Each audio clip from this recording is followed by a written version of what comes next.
Hello, sewing and not sewing friends. So if you can see what I have in front of me, I am going to be doing a demo of the Dritz fabric tube turner. In an older video, I actually made a cylinder that was a 1/2 inch. So your Dritz, your quick turner, it comes into with a package. Comes in a package, and there are three. There's a 1/2 inch.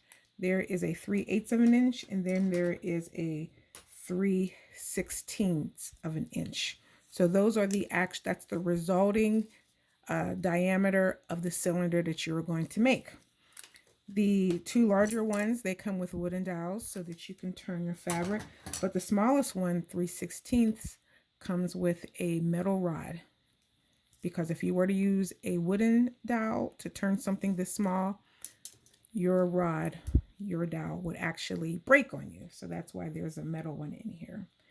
And so to make this size cylinder, and this was a video. So when I made the last video, someone requested, they made a comment. They didn't request, they made a comment about what about the smaller tubes, because everyone makes the demo using a larger strap. What about the small one? So here's one that I've already made. I haven't pressed it, but it's pretty small. So I'm going to go ahead and show you how I do that on my machine. So I've cut some fabric. Now, unless you are using a pattern, I would not suggest using the 3/8 of an inch marker that you have on your plate.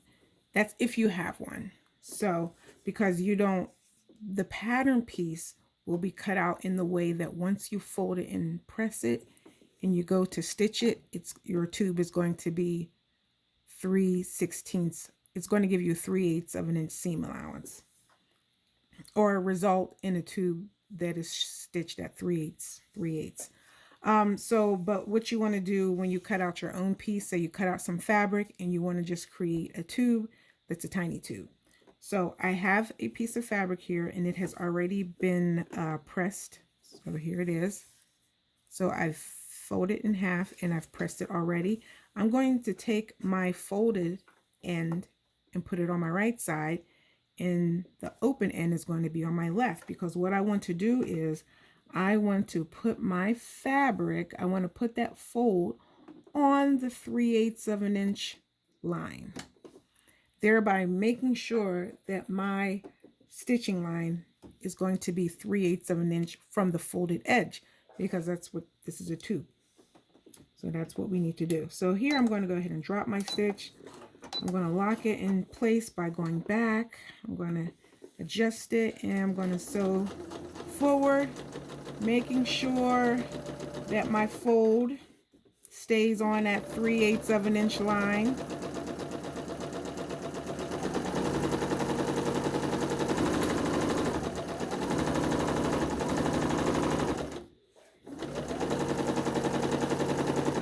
If it starts to move, you just stop, reposition yourself.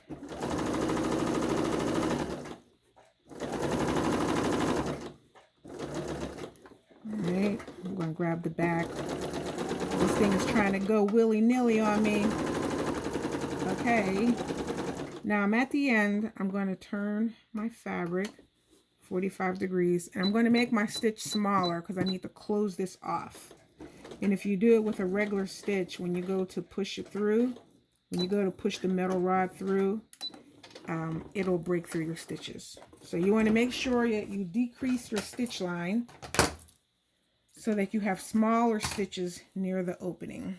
And I will show you that here. So you can see towards the end, I have smaller stitches. And also you can see that I didn't go all the way to the end like I should have.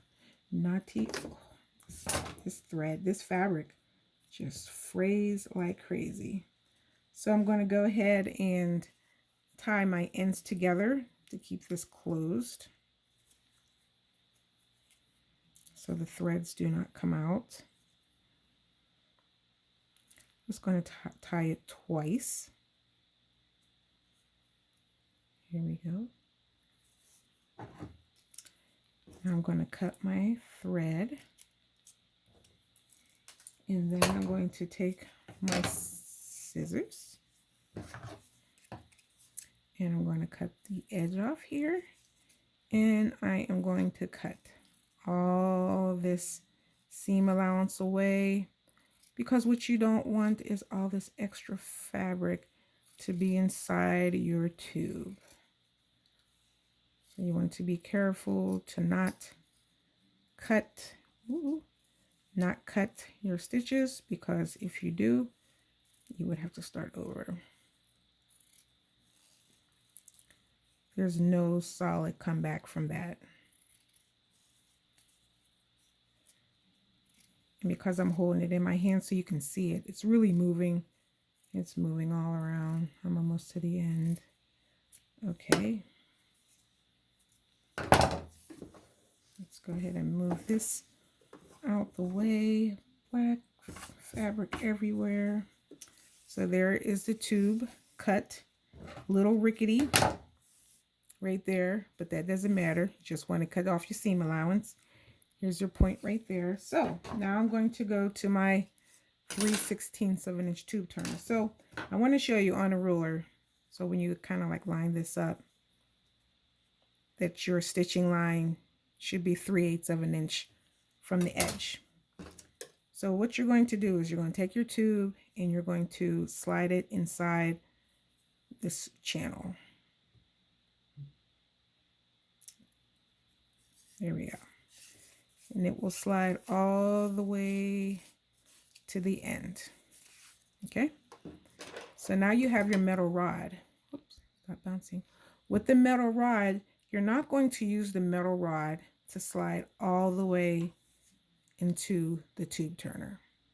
The tube turner is holding your fabric open. You're going to take the tube turner and you're going to just push your end in just a little bit, just to get it in there. And then you're going to take the fabric and slide it down your the rod.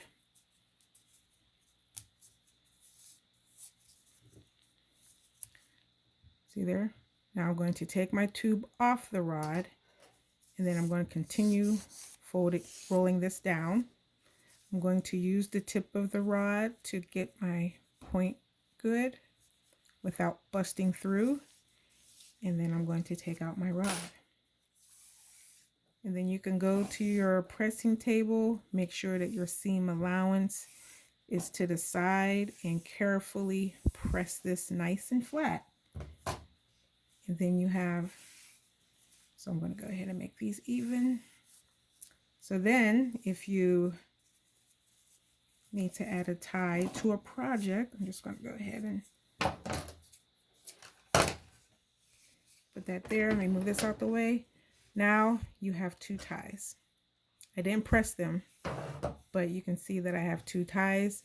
And so if you wanted to put it at an opening of a neck of a shirt, the opening neck part of your blouse, you can go ahead and do that, because now you have two tiny straps that are the same inch.